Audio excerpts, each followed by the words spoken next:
Paz, queridos. Que bom que estamos aqui nessa noite. Por mais que esteja um dia tão frio, tão gelado, mas eu tenho certeza que o nosso coração, por estar na presença de Deus, já se aqueceu.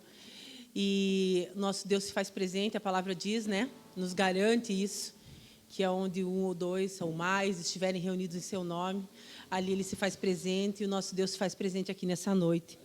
Eu queria compartilhar com vocês um versículo, lá Provérbios 3, 5, 6, diz assim: confia no Senhor de todo o teu coração e não te estribes no teu próprio entendimento.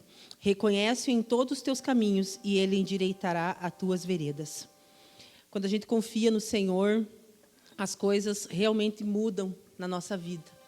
Que nessa noite, não importa como foi a tua semana, não importa como foi o seu dia, mas confie no Senhor. Nós precisamos parar de confiar em nós e confiar em Deus. Que nessa noite você possa se colocar diante do Senhor, dizendo para Deus: Senhor, eu estou aqui. E eu confio no Senhor, não confio no meu braço. Eu confio no Senhor. Vamos orar?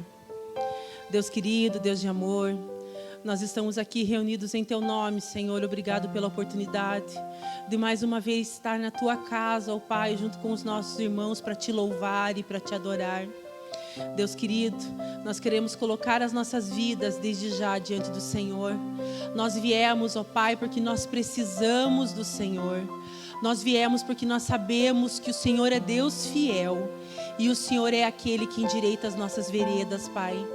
Nós queremos colocar o nosso coração, ó Deus, e declarar que nada mais importa a não ser Te louvar e Te adorar. Tu tens liberdade em nosso meio, Espírito Santo. Fala ao nosso coração, toca as nossas vidas, move no nosso meio. Que o nosso coração, ó Pai, que já está quente na Tua presença, possa ferver, ó Pai querido. E que a cada dia a nossa vida seja Te buscar e Te querer e Te desejar. E que a nossa vida possa se transformar, ó Pai querido, conforme a Tua vontade. E nós declaramos nessa noite, Senhor, que nós queremos, ó Deus querido, confiar totalmente em Ti. Leva-nos, ó Pai, nas águas mais profundas, ó Deus querido. Não queremos águas pelos tornozelos, pelos joelhos, ó Pai, na cintura. Nós queremos mergulhar, ó Pai, nas Tuas águas, ó Pai querido. Viver aquilo que nós nunca vivemos, sentir aquilo que nós nunca sentimos, ó Pai, e nos entregar de uma forma tal, ó Pai querido, que mais nada importa. E nós declaramos nessa noite, ó Pai querido, que Tu és o Deus do impossível, o Deus todo-poderoso a qual nós servimos, e a nossa alegria, ó Pai, está nas Tuas mãos. Louvado seja o Teu nome, Senhor Jesus, eternamente. Amém. Amém.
Tem misericórdias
Posso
ver perdido e me encontrar.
Aleluia.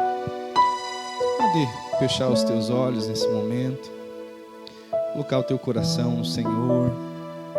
E realmente, como nós acabamos de cantar, dizer: Senhor, quando estou em sua presença, Senhor, nada mais me atrai, nada mais me satisfaz. Eu espero que essa seja uma verdade na tua vida, no teu coração, na tua experiência de fé, que realmente você possa esquecer de tudo, porque Ele é realmente aquilo que nos satisfaz. Obrigado, Espírito Santo, porque o Senhor está aqui hoje, porque o Senhor veio ao nosso encontro, porque o Senhor conhece o desejo do nosso coração, as nossas necessidades. O Senhor, Pai, tem alegria em responder ao Senhor as questões que muitas vezes vêm para perturbar. O Senhor vem desfazer toda dúvida, toda incredulidade. Senhor, que nessa noite nós possamos nos sentir afagados, visitados pelo Teu doce Espírito Santo. Pai, que nós possamos realmente descobrir o calor dos Teus braços, o calor do Teu abraço, Senhor, que nós possamos entender, Senhor, que a Tua presença é de fato, Senhor, aquilo que nós não podemos perder nesse mundo. Pai, tudo, Senhor, passa, a Tua palavra diz isso, tudo passa, menos a Tua palavra, menos as Tuas promessas, e para nós, Senhor, tudo pode passar, menos a Tua presença, menos o Teu Santo Espírito, em nome de Jesus. Assim nós oramos, te agradecemos e te louvamos. Amém e amém. Amém, queridos. Pode dar um aplauso ao Senhor nesse momento? Amém. Glórias a Ele. Pode se assentar por um instante. Amém. Hoje nós vamos celebrar a ceia do Senhor, né? Vamos estabelecer o segundo sábado, né, de cada mês. E por algumas semanas já a gente não estava fazendo, até se organizar melhor.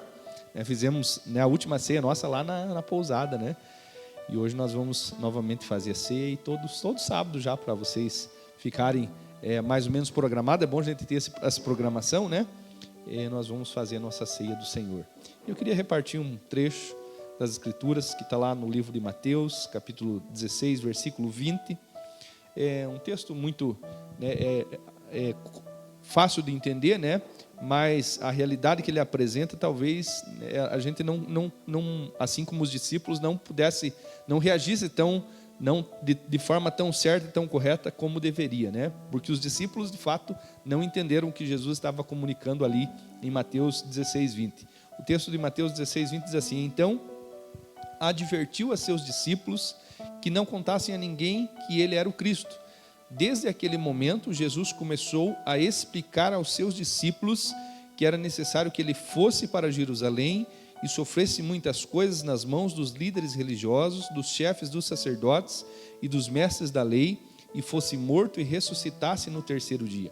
Então Pedro, chamando-o à parte, começou a repreendê-lo, dizendo: nunca, Senhor, isso nunca te acontecerá.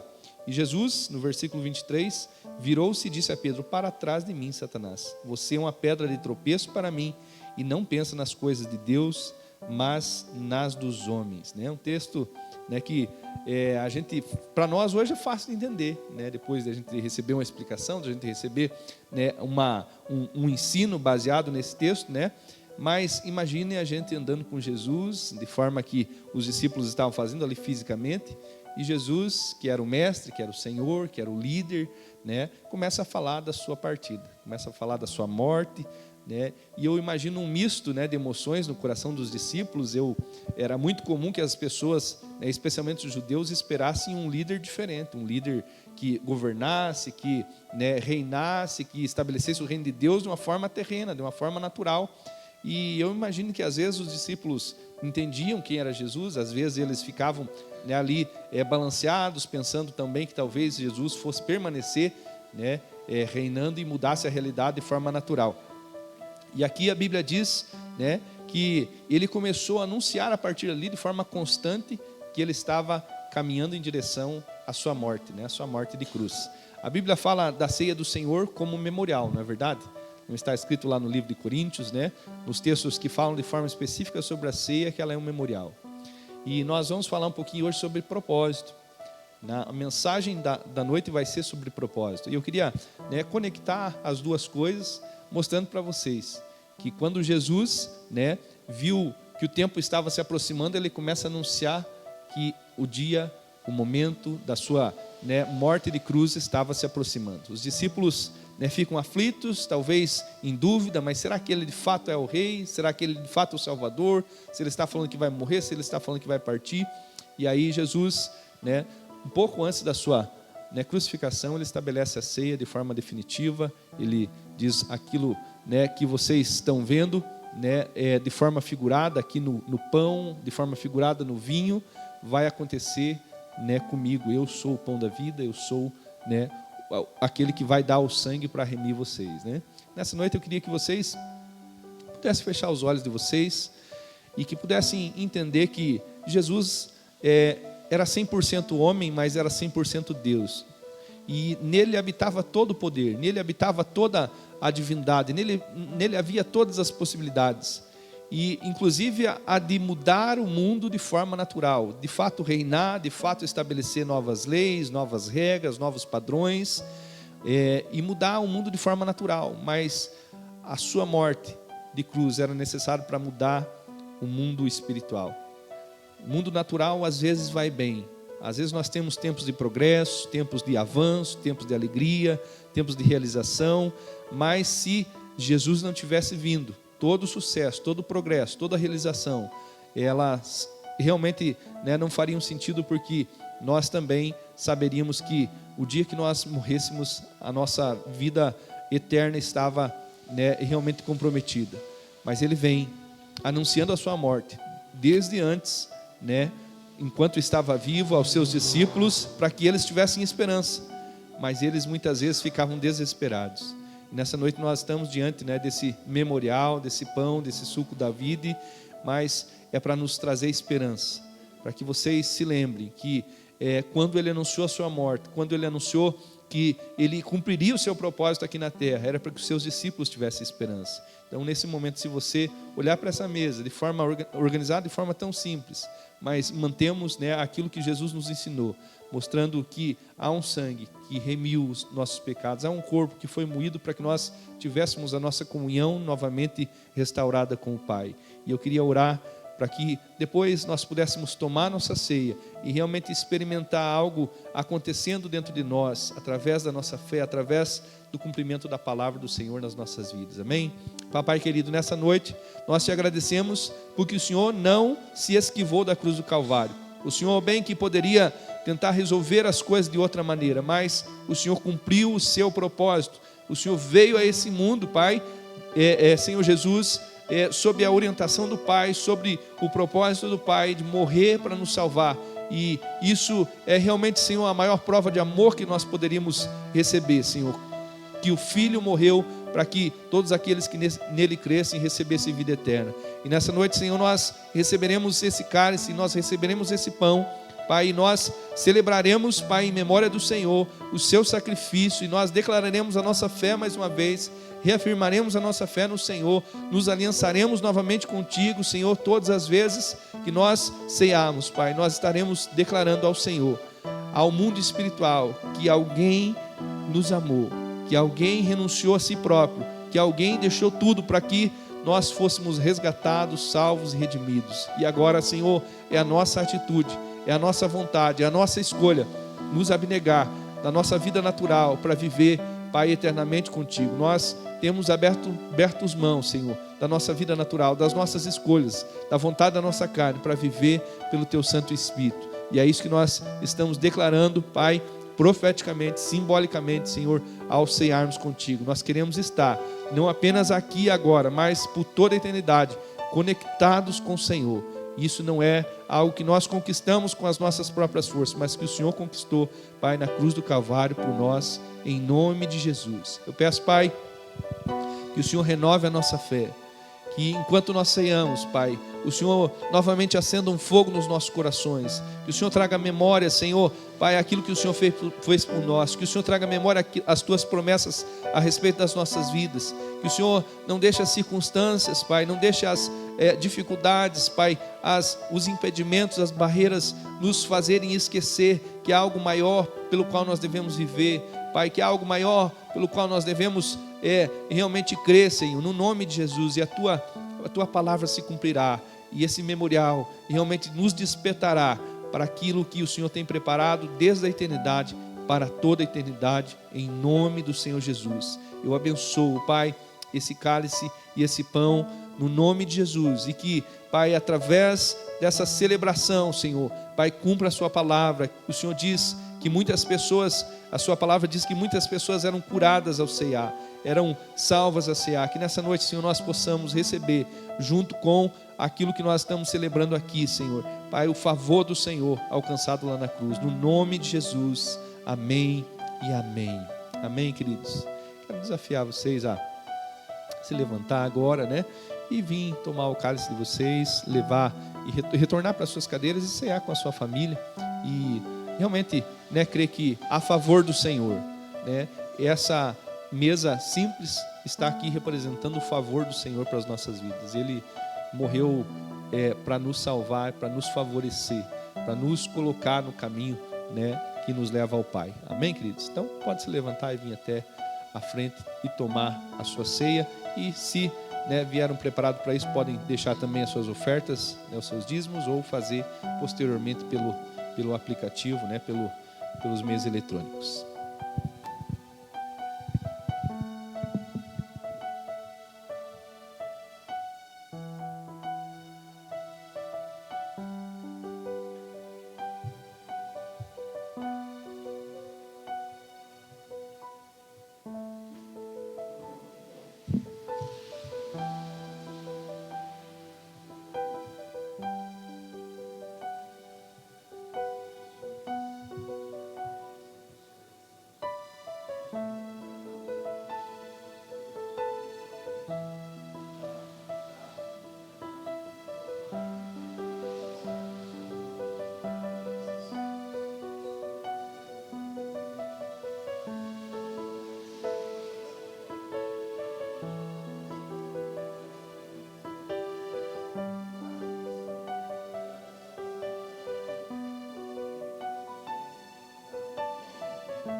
Amém, queridos.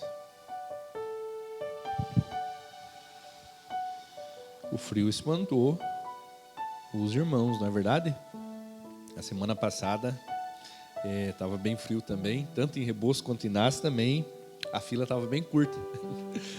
A fila estava bem curta e nós estávamos em poucas pessoas. Amém. Glória a Deus. Vocês estão felizes? Glória a Deus. Nós vamos falar um pouquinho hoje sobre propósito, algo que eu gosto muito de falar, não sei se vocês gostam de ouvir, mas é o que tem para hoje, não dá para reclamar, né?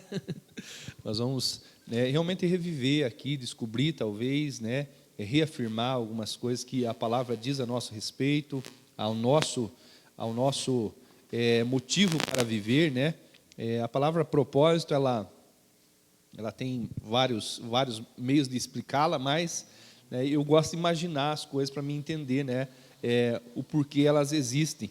E imagine que há uma necessidade, né, na tua casa, na tua empresa, onde você trabalha, né, e você vai buscar algo para, né, satisfazer aquela necessidade. Imagine uma grande máquina, né, está faltando uma engrenagem, uma pequena engrenagem, e aí você vai lá na loja pegar aquela engrenagem. Você está, né, pegando algo e dando um propósito para ela, levando ela para colocar ela no lugar onde ela vai fazer a diferença, onde ela vai ser útil, né?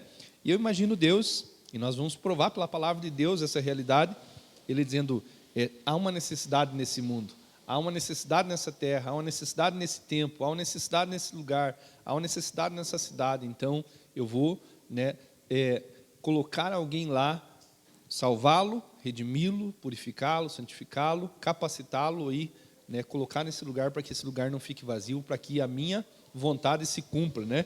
Então, propósito é mais ou menos isso. Imagine você, né, sendo cuidadosamente criado, né, capacitado para cumprir algo, uma função nesse mundo, né?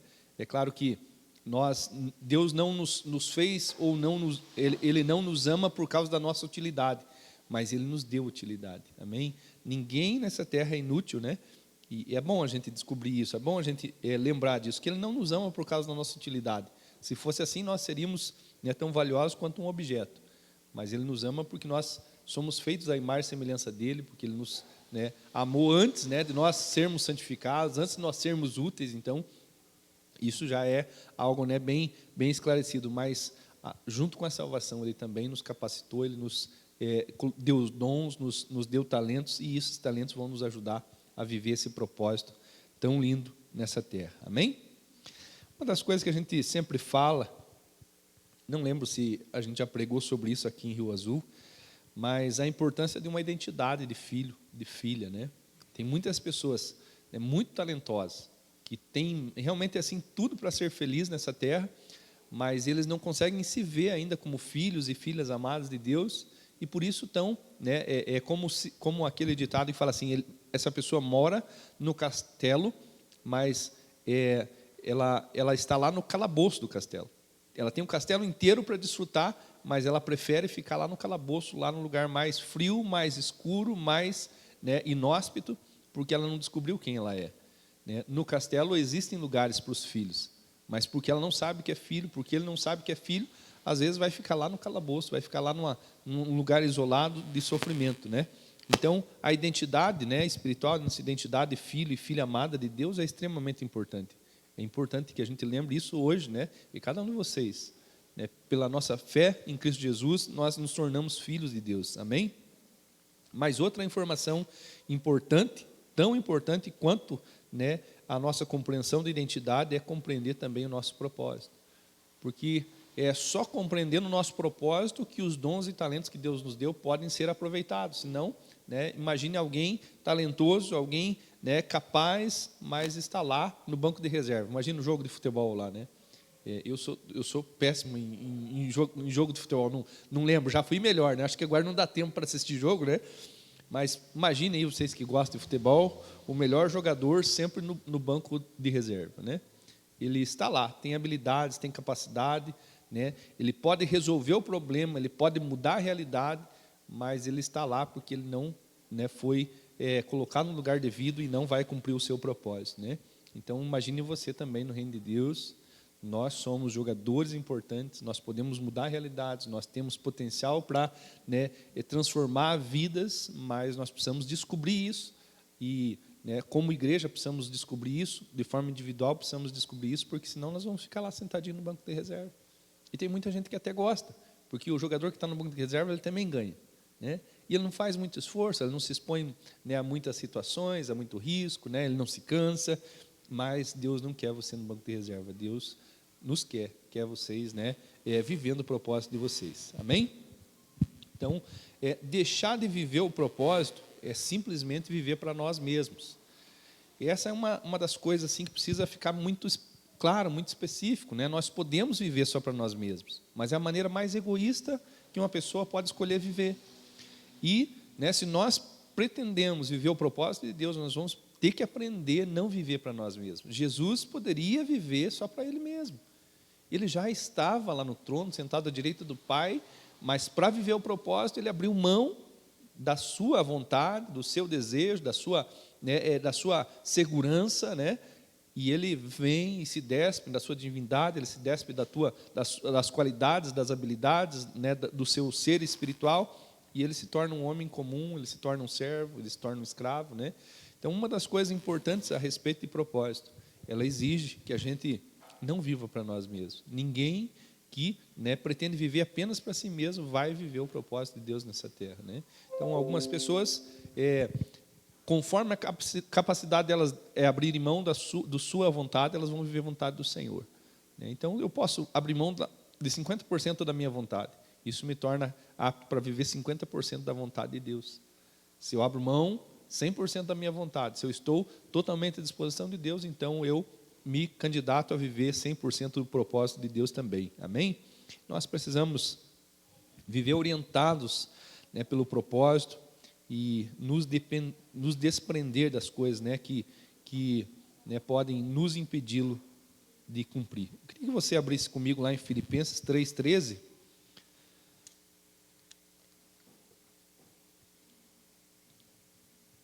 Filipenses capítulo 3, versículo 13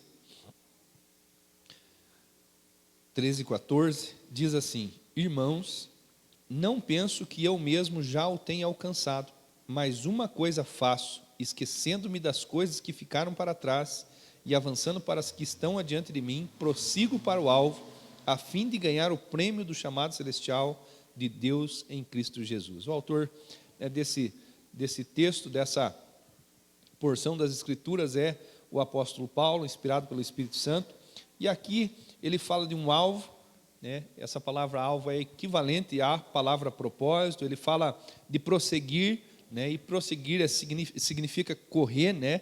Ir atrás, perseguir algo, né?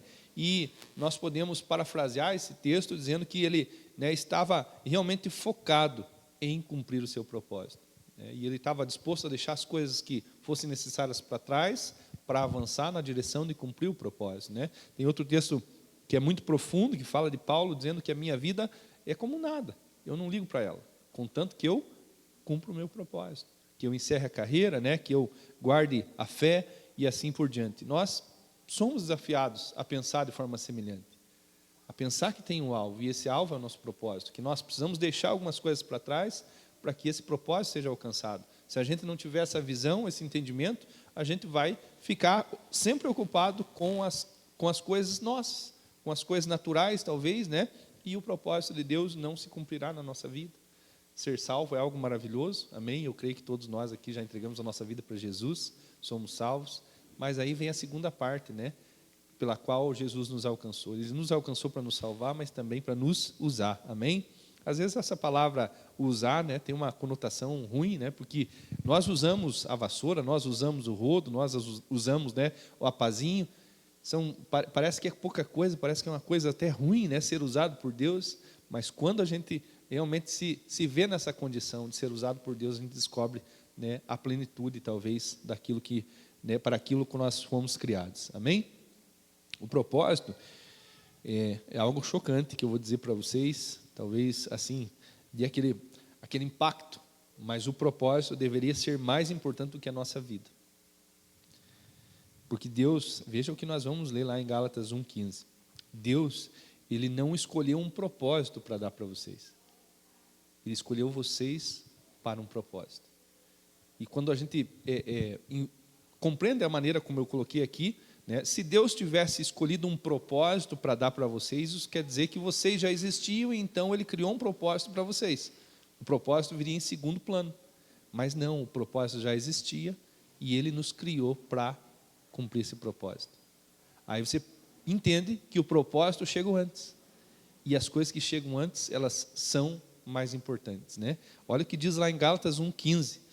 Diz assim: mas Deus me separou desde o ventre materno e me chamou por sua graça, quando lhe agradou revelar o seu Filho em mim, para que eu anunciasse entre os gentios, não consultei pessoa alguma. Paulo está falando aos Gálatas e ele fala, né, do propósito e da vida dele.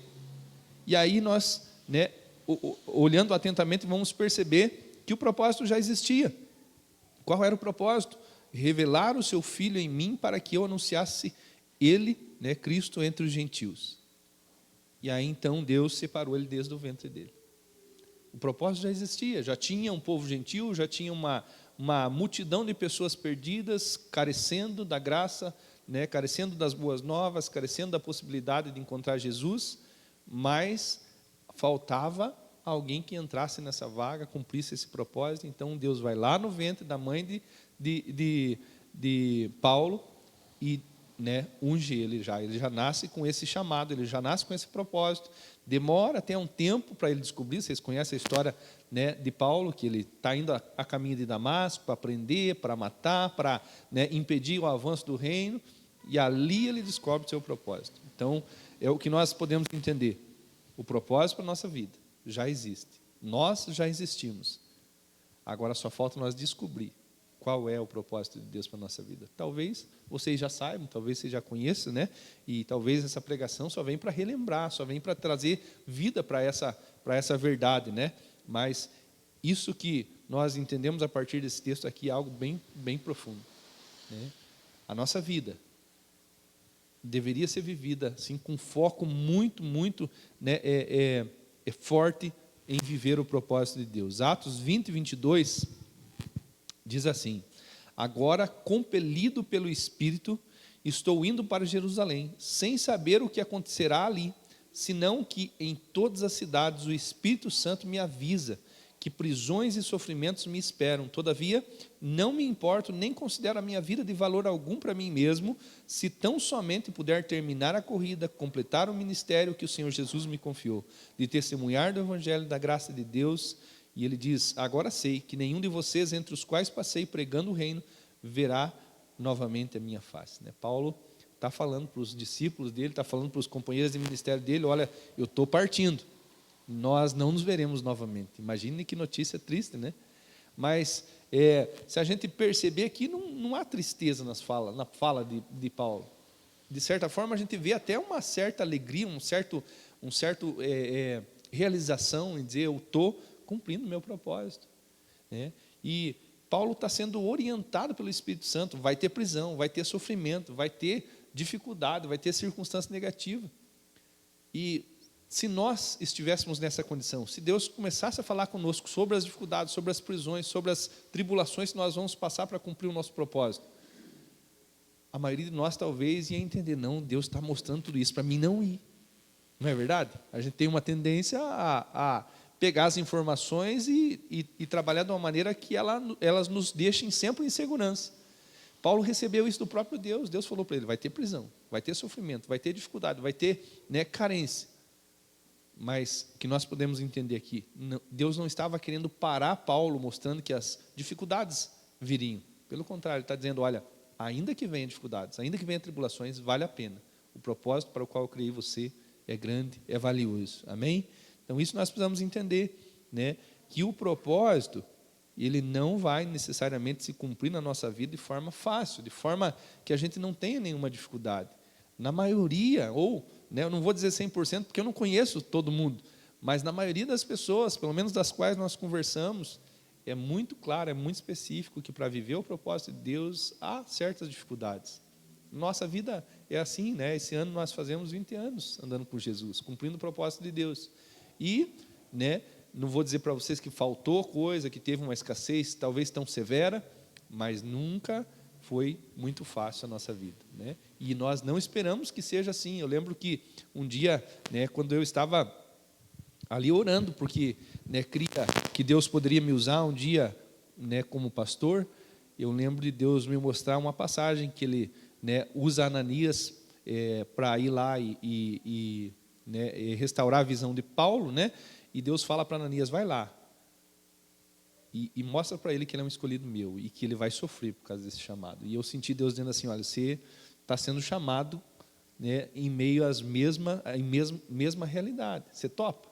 Você topa ser pastor mesmo que haja sofrimento na tua vida? E aquele dia eu vi que não dava mais para voltar para trás, né? Que havia necessidade de um sim, né? Então, provavelmente Deus não vai chamar vocês no melhor momento da vida de vocês. Talvez Deus vai chamar vocês num momento de maior dificuldade, onde realmente vocês pensem: meu Deus, eu já ouvi algumas pessoas falando assim: mas por que Ele não me chamou quando estava tudo bem? É o que nós esperamos, que as circunstâncias estejam tudo favoráveis, mas Ele normalmente quer provar o nosso coração. E agora? Você ainda me ama? Você ainda acredita que eu sou fiel? Ainda acredita que eu posso cumprir as promessas na tua vida, nesse momento adverso que você está vivendo, né? E Paulo, ele não foi orientado sobre aquilo que viria para ele desistir, mas para ele se tornar mais ousado, mais encorajado ainda. Amém? Vocês creem nisso? Não adianta, né, eu me poupar de qualquer aparente prejuízo e estar fora do propósito de Deus, né? Muitas pessoas, né? Você vê a história de Jonas, né? O que ele faz? Ele tenta se poupar. Não sei se vocês conhecem a história, né, da cidade para onde ele iria, né? Era uma cidade da Síria, Nínive é uma cidade da Síria, o povo lá era muito severo, né? Algumas pessoas, historiadores, falam que o hábito, né, dos assírios, né, do povo de Nínive, quando ia punir alguns dos seus inimigos, era o empalamento. Não sei se vocês sabem o que é empalamento. É radical o negócio, é radical. A morte pela qual eles escolhiam para os seus inimigos era o empalamento. Então, eu imagino Jonas pensando, esse propósito, Senhor, né, manda outra pessoa, eu vou para um lugar mais seguro, eu vou para Jope. E aí, né, a gente pensa em dar o nosso jeito, em resolver as nossas vidas, mas nós vemos a história de Jonas. O melhor que ele poderia fazer é ir na direção do propósito dele. Ele não morreu, ele não sofreu, pelo contrário, né, ele foi lá, cumpriu o seu propósito. Muitas mesmo pessoas foram salvas por causa da atitude dele. Amém? Então não adianta a gente querer se poupar, né, de algum aparente prejuízo e viver fora do propósito de Deus. Para alguém achar que a sua vida não é tão importante quanto cumprir o propósito, essa pessoa entrou num nível de compreensão, né, que viver o propósito é a maior realização. Eu quero perguntar para vocês, né, existem sonhos e sonhos, existem projetos e projetos, mas qual vai ser a sua maior realização nessa vida? Qual é a sua meta de realização nessa vida? Para nós, né, já está definido, nossa maior realização na vida, assim como foi para Paulo, é chegar lá e receber a coroa da justiça e realmente ver a obra do Senhor consolidada nas nossas vidas, né? Eu sei que nós vamos ter muitas alegrias, né? Vamos ter muitos prazeres concedidos por Deus nessa terra, mas isso vai ficar para trás. E nós vamos continuar focados naquele grande dia em que, né, a gente vai entender que a grande realização da nossa vida foi cumprida enquanto vivíamos o propósito de Deus nessa terra. Há um propósito coletivo, né? A Bíblia deixa bem claro que o propósito coletivo, o propósito para todas as pessoas, é ser a imagem e semelhança de Jesus, né? E Ele nos criou para ser isso. Ele nos criou para ser a imagem e semelhança dEle nessa terra. Então, esse é o propósito coletivo. Mas existe também um propósito individual. Cada um de nós tem um propósito individual. Cada um de nós vai se encaixar num lugar específico, no grande propósito de Deus, que é salvar o mundo, né? Muitas pessoas que fizeram muita diferença no reino, elas entenderam que existia um propósito para elas antes mesmo delas nascerem. Nós lemos agora mesmo, né, que Paulo entendeu, né, que Deus separou ele desde o ventre da mãe dele. Agora em Jeremias, capítulo 1, versículo 4, nós vemos a mesma coisa, né? Jeremias viveu um propósito gigantesco, um propósito realmente brilhante, né, maravilhoso. Jeremias é conhecido como o profeta chorão. Não sei se vocês sabiam disso, porque a vida dele não foi nada fácil, foi bem desafiadora, né? Mas como que Jeremias conseguiu viver o propósito dele mesmo diante de tanto sofrimento, tanta dificuldade? Ele compreendeu o seu propósito desde o início da sua vida, né? Jeremias 1:4 diz assim: a palavra do Senhor veio a mim dizendo, antes de formá-lo no ventre eu escolhi, antes de você nascer eu o separei e o designei profeta entre as nações, né? A gente até brinca que ele não é profeta, é o profeto, que ele é feto ainda e já tinha, né, um chamado para profetizar nas nações, né? Como que alguém consegue vencer as dificuldades nessa vida? Entendendo o seu propósito, entendendo a sua identidade de filho amado, entendendo a sua identidade, né, de filho de Deus, mas entendendo também o seu propósito. Porque se nós não entendemos o nosso propósito, nós vamos viver fugindo para a Jope da vida aí. Vamos pegar os navios, né? Vai para Jope, vai para não sei aonde, né?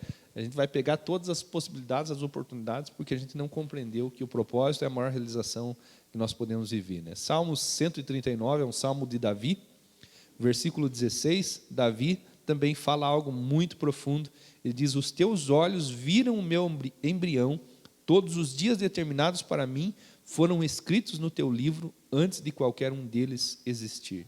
Então Davi também não teve uma vida muito fácil, né?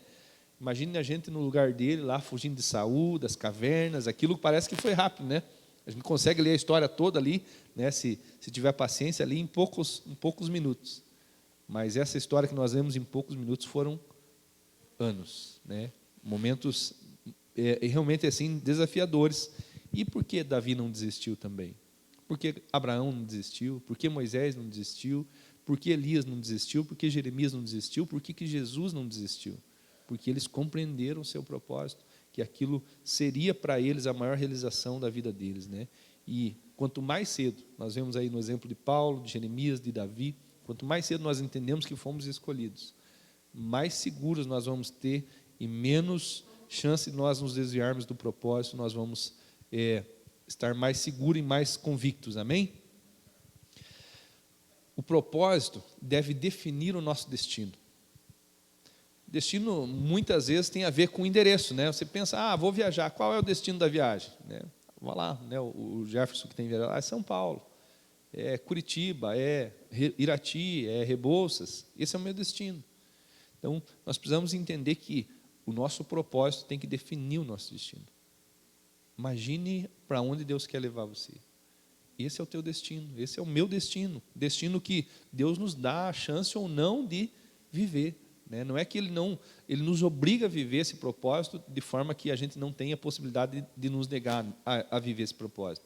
Mas eu preciso ver, né, o propósito como um destino que Deus tem para mim. Moisés, a Bíblia diz lá, né, em Atos capítulo 7, versículo 20, que quando ele nasceu ele era formoso, ele era bonito. Né? Eu também acho que a minha mãe e meu pai, quando nasceram, não, o Valdir tem um propósito, porque ele é muito bonito. Acho que foi o contrário. Minha história é um pouco contrária, acho que vocês não sabem dessa história. Meu pai fala que quando eu nasci eu era muito feio. Muito feio. Ele deve ter pensado, deve ter um propósito. Mas a história de Moisés diz isso, que ele era muito bonito, que ele era formoso aos olhos de Deus. Isso não é algo comum. Não era que todo pai e toda mãe acha bonito seu filho, né? Mas a questão de Moisés não era ele era bonito aos olhos do pai e da mãe, ele era bonito aos olhos de Deus, isso revelava um propósito, né? E nós precisamos entender, né, que algumas coisas que vão aparecendo no decorrer da nossa vida vão se tornando sinalizadores do propósito, né? Quando Moisés nasceu, a Bíblia diz que ele era formoso aos olhos de Deus, isso fez seus pais crerem, os pais dele creram, né, que existia um propósito para ele, e aí começa a história, né, bem semelhante do próprio Cristo, né? Já ainda bebê, foi perseguido, tentaram matá-lo, um milagre ali, né, de Deus acontece, ele foi, né, resgatado, a própria mãe criou, recebeu para criar, e aí Deus, em certo momento, chama ele e torna de Moisés um resgatador. Né? Em Romanos 9:20, Deus está dizendo que quem decide o nosso propósito é Ele, o nosso papel é descobrir e obedecer. Vamos ver lá, Romanos 9:20. Mas quem é você, ó homem, para questionar a Deus? Acaso aquilo que é formado pode dizer ao que o formou, por que me fizestes assim? Esse é um texto tremendo, né?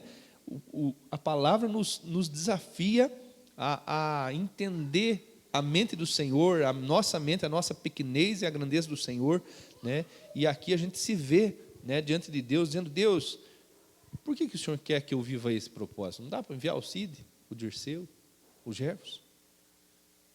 E é como se eu estivesse dizendo para Deus, Deus, eu não quero viver esse propósito. Né? E aí, né, o apóstolo Paulo, aqui provável autor da carta aos Romanos, ele diz, mas quem é você para questionar a Deus? É como se, né, o texto estivesse dizendo assim, olha, não adianta você tentar escolher o teu propósito. Falar a verdade para vocês, queridos, eu gostaria de ser um cantor. Cantar bem, mas não assim, mais ou menos, cantar bem, aqueles cantor bem bom, assim que as pessoas choram quando ouvem, né? Mas Deus falou, não, você vai pregar, você vai profetizar, você vai ouvir as pessoas, você vai aconselhar. E se eu bater o pé e dizer, Deus, não, eu só vou te servir se for para cantar. O que nós vamos fazer? Vamos frustrar o coração de Deus e vamos nos frustrar. Né? Então, nós precisamos entender que não é nós que escolhemos o nosso propósito, é Ele. Né? O nosso papel é só descobrir e viver. E é dessa maneira que nós vamos ser felizes servindo ao Senhor. Amém? Deus administra até as circunstâncias, né, a favor do propósito. Outra coisa bastante profunda. Às vezes a gente pensa que Deus administra as circunstâncias a nosso favor, para que a gente fique bem. Mas a palavra nos dá alguns sinais de que Deus administra as circunstâncias para que o propósito se realize. Olha o que diz em Romanos 8, 28. Sabemos que Deus age em todas as coisas para o bem daqueles que o amam, dos que foram chamados de acordo com o seu propósito. É claro que a gente quer se favorecer, e eu tenho certeza que Deus não nos desamparará, se nós estivermos vivendo o propósito dele. Mas às vezes a gente faz, né, uma interpretação assim que a gente é o centro de todas as coisas. Deus administra as circunstâncias a favor do propósito. Algumas dificuldades na nossa vida poderiam ser, né, contornadas.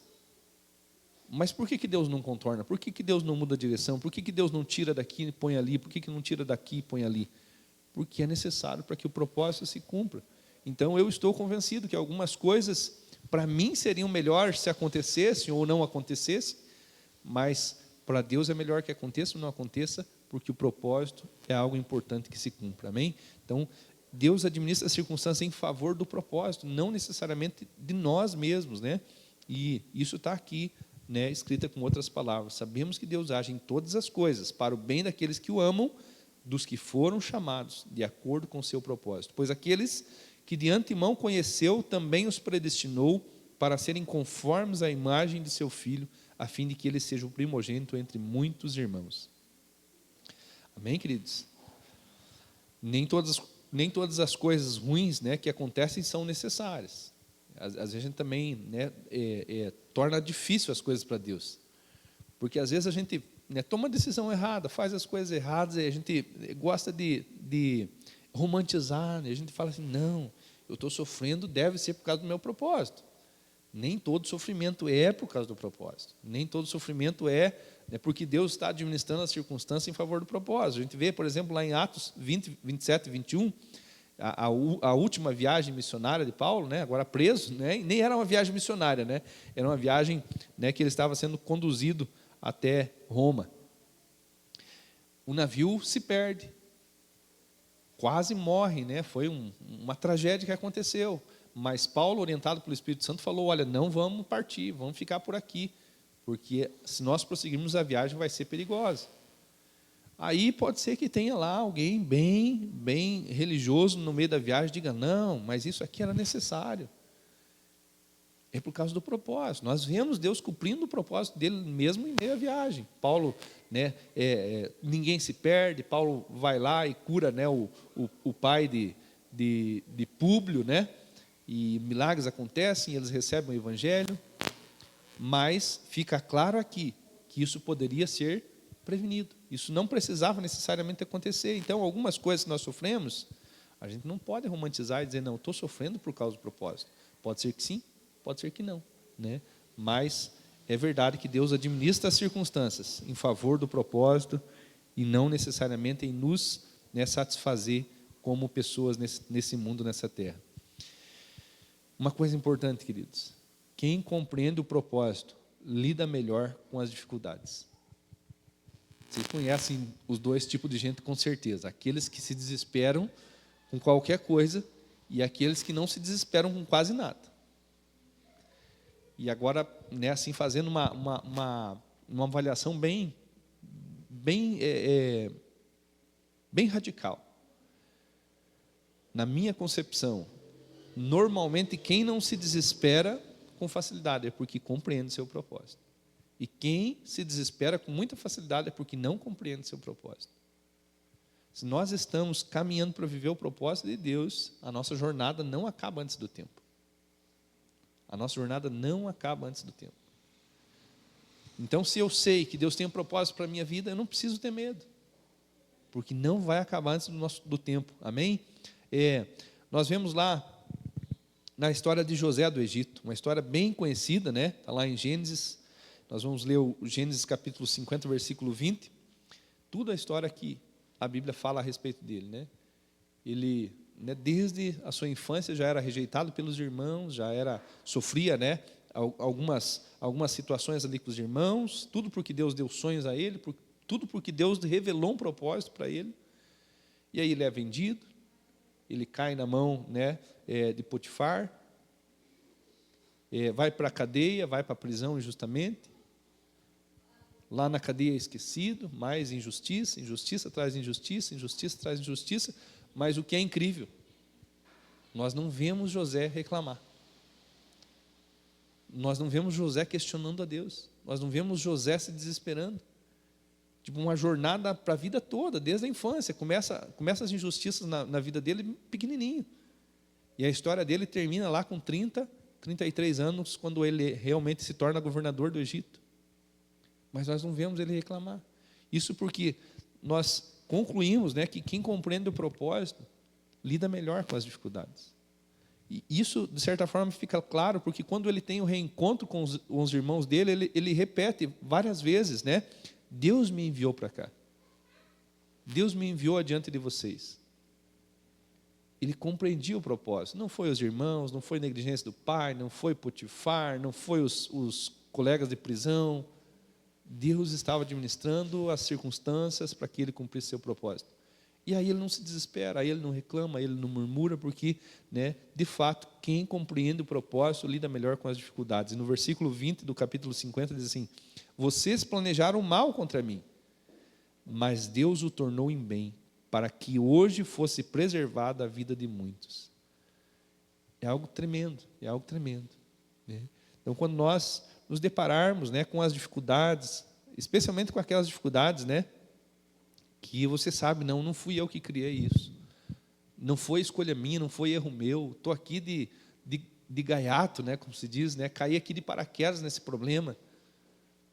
Desses é que a gente deveria menos reclamar, porque isso pode ser que Deus esteja usando para o nosso propósito, né? Aqueles que a gente sabe que, né, que tem a nossa mãozinha, as nossas falhas, né, a gente está ali por causa de um erro nosso mesmo, esse não dá para reclamar, porque a gente sabe que a gente é culpado mesmo, né?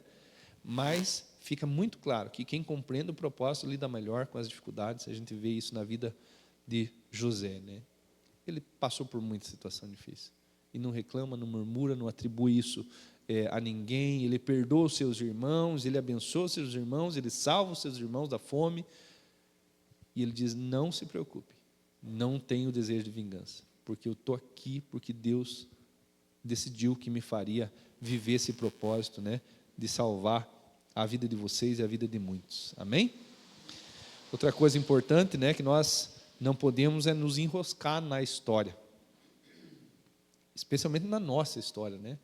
Não dá para a gente ser o autor da nossa história, se enroscar nela, né? Se enroscar na história, nas bagagens, nos problemas, né?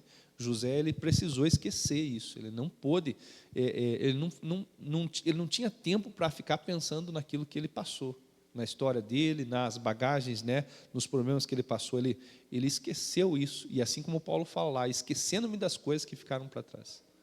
Se a gente se enroscar nas coisas que aconteceram na nossa história, dos problemas que nós passamos, nas bagagens emocionais que nós temos, isso vai nos impedir de viver o propósito, né? Hebreus 12:1 diz assim: portanto, também nós, uma vez que estamos rodeados por tão grande nuvem de testemunhas, livremo-nos de tudo que nos atrapalha e do pecado que nos envolve, e corramos com perseverança a corrida que nos é proposta, tendo os olhos fitos em Jesus, autor e consumador da fé.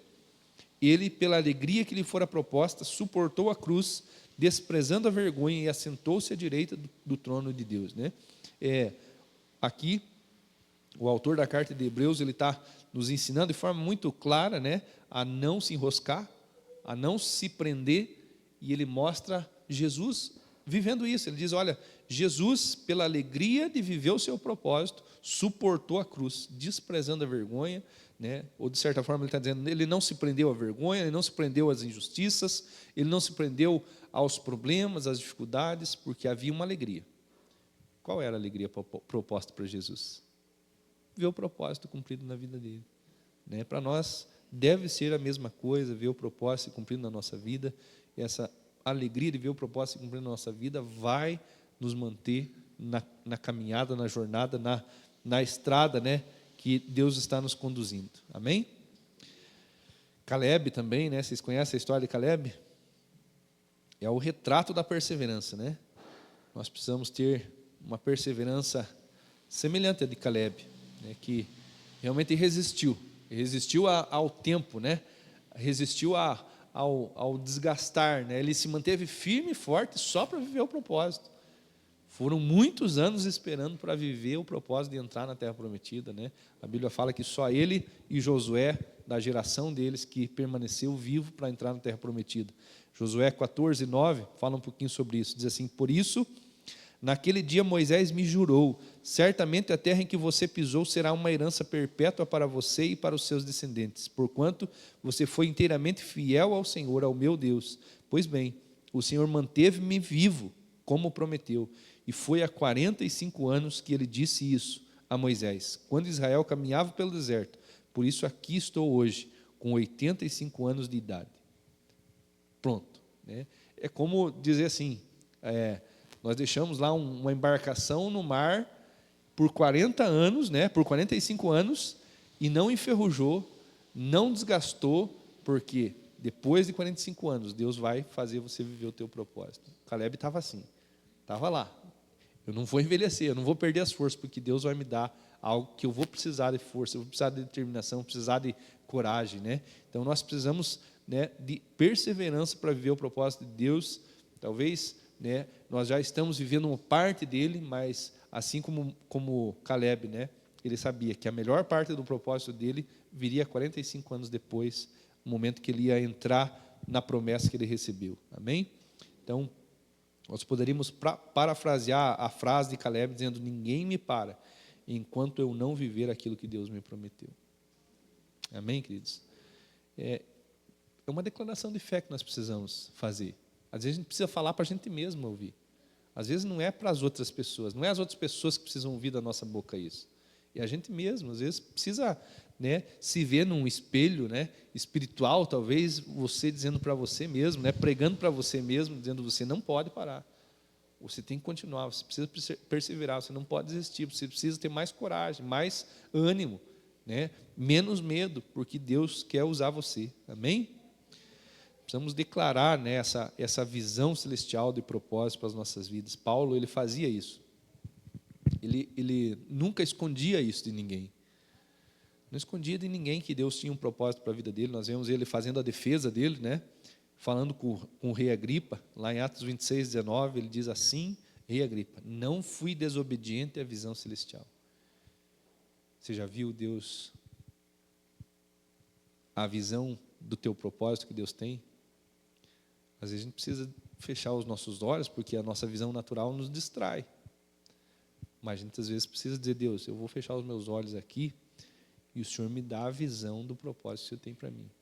Porque se a gente tiver com os olhos abertos, né, passa alguém, até o mosquitinho, né, tira a gente do foco. E Paulo, ele falou: olha, eu não fui desobediente. Há uma visão. Ele não assinou um documento, ele não comprometeu as suas propriedades. Uma visão, Deus deu uma visão para ele do propósito dele, e ele fala: eu vou perseguir essa visão vai me guiar, né? Eu tenho consciência, eu tenho entendimento que Deus vai me fazer caminhar por esse caminho, então eu vou, né, ser cuidadoso, eu vou obedecer essa visão, né? Então nós precisamos declarar.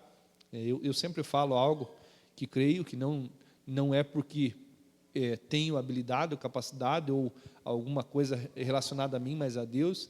Mas um dia eu fui desafiado a crer, e eu criei, estou crendo e vou crer sempre, que eu serei pai de multidões, não biologicamente, mas pela fé.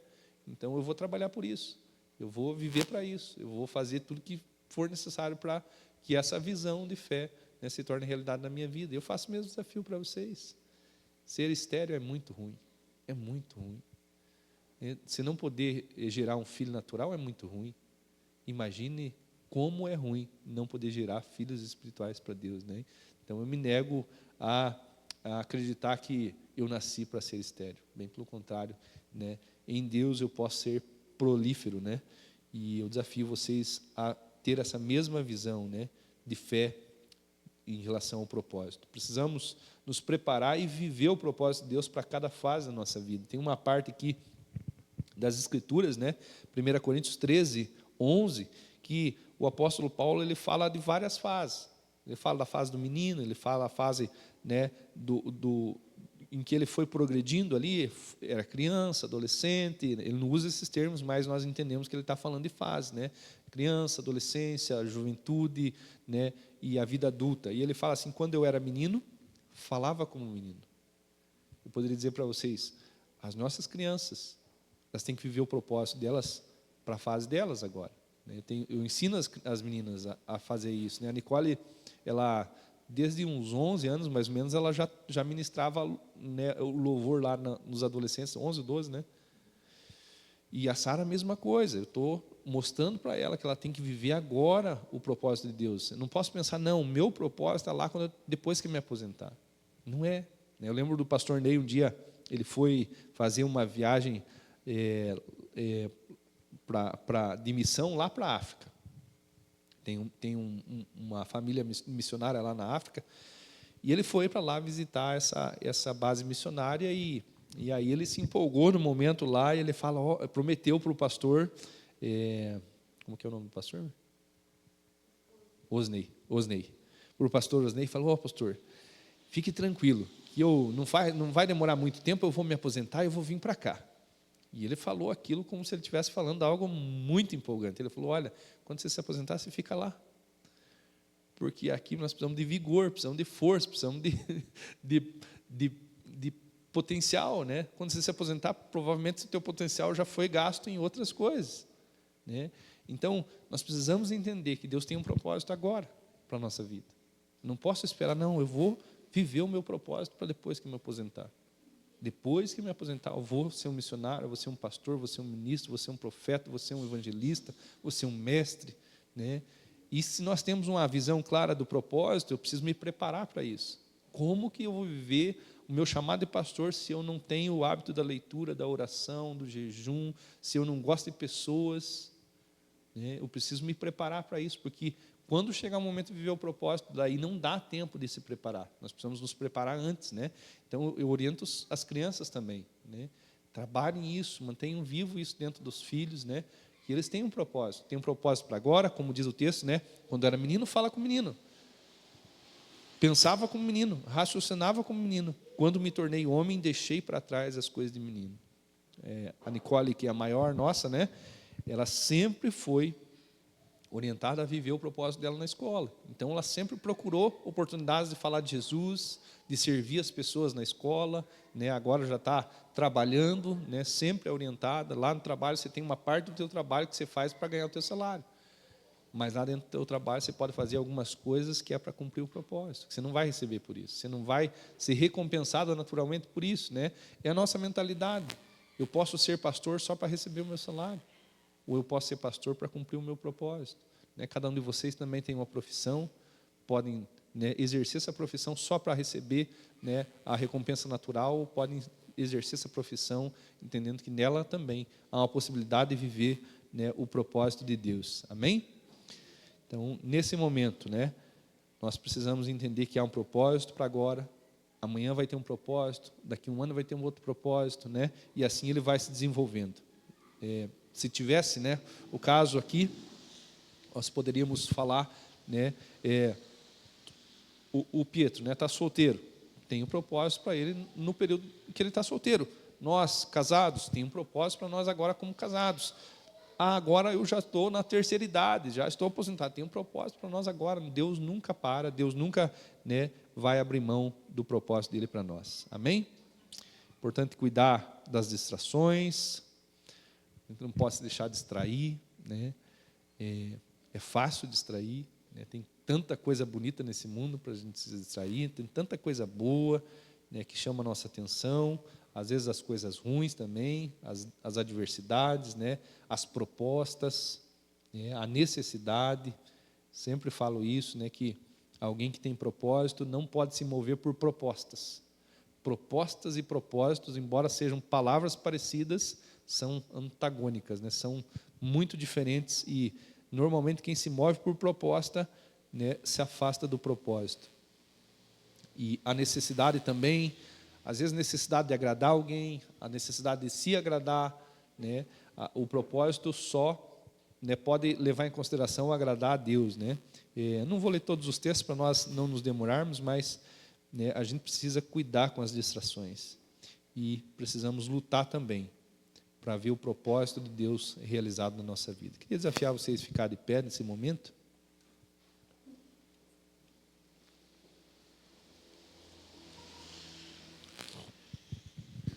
1 Timóteo 1,18, o apóstolo Paulo está dando instruções para Timóteo, e ele diz assim: Timóteo, meu filho, dou-lhe esta instrução, segundo as profecias já proferidas a seu respeito, para que, seguindo-as, você combata o bom combate. Né? Com outras palavras, Paulo está dizendo para Timóteo: você vai precisar lutar para viver o teu propósito. Vai precisar lutar, né? Outro texto bíblico também diz, né? Lute pela tua fé. Se eu não me engano, é o livro de Tito que fala isso, né?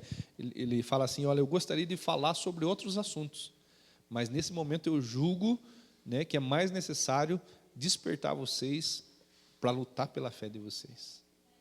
Então, talvez, né, seria próprio para a gente falar sobre tantos assuntos hoje, mas nesse momento é importante a gente falar sobre a importância de lutar para viver o nosso propósito, assim como Paulo instrui Timóteo, assim como nós cremos que a palavra instrui, né, a lutarmos para viver os nossos propósitos, a realmente tirar da nossa frente tudo aquilo que se levantar para impedir.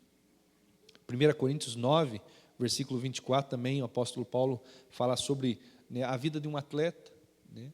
O atleta tem um alvo, o atleta treina para isso, o atleta, né, precisa se preparar para isso, né, e nessa modalidade, né, que ele apresenta aqui, que é um corredor, ele fala: olha, você não pode parar, você precisa lutar, você precisa guerrear contra você mesmo. Né? Imagine o cara lá está, né, quase chegando, maratonista, né? Quantos quilômetros são maratona? 42. Né? Imagina nós, numa maratona. Lá pelos 500 metros, a língua já está de fora. Né? Imagina um maratonista. Ele tem que lutar contra ele mesmo.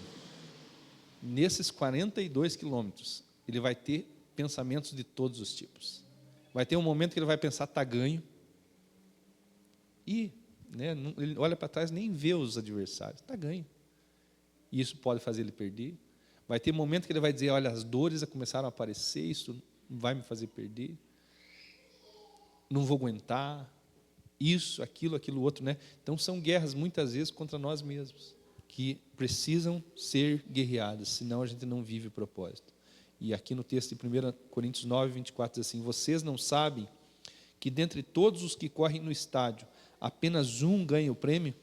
Corram de tal modo que alcancem o prêmio. Todos os que competem nos jogos se submetem a um treinamento rigoroso, para obter uma coroa que logo perece.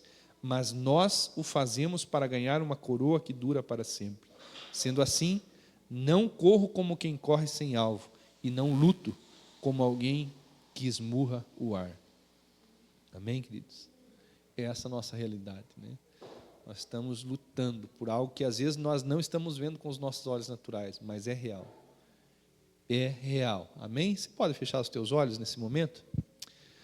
Vamos orar ao Senhor para que Ele realmente nos desperte para o nosso chamado, para o nosso propósito, que nós possamos viver como se a nossa maior realização, como se a plenitude da nossa vida não estivesse em outro lugar a não ser nesse propósito, que assim como Paulo diz com tanta convicção, que ele abriria a mão de tudo e de todos, para realmente cumprir a sua carreira, cumprir o seu propósito, nós também possamos ter isso muito claro diante dos nossos olhos, que nós possamos nos preparar em todo momento, para que nenhum momento o nosso propósito fique, né, atrasado ou frustrado ou, né, interrompido, mas que nós possamos chegar lá na linha de chegada, né, depois de ter lutado e vencido.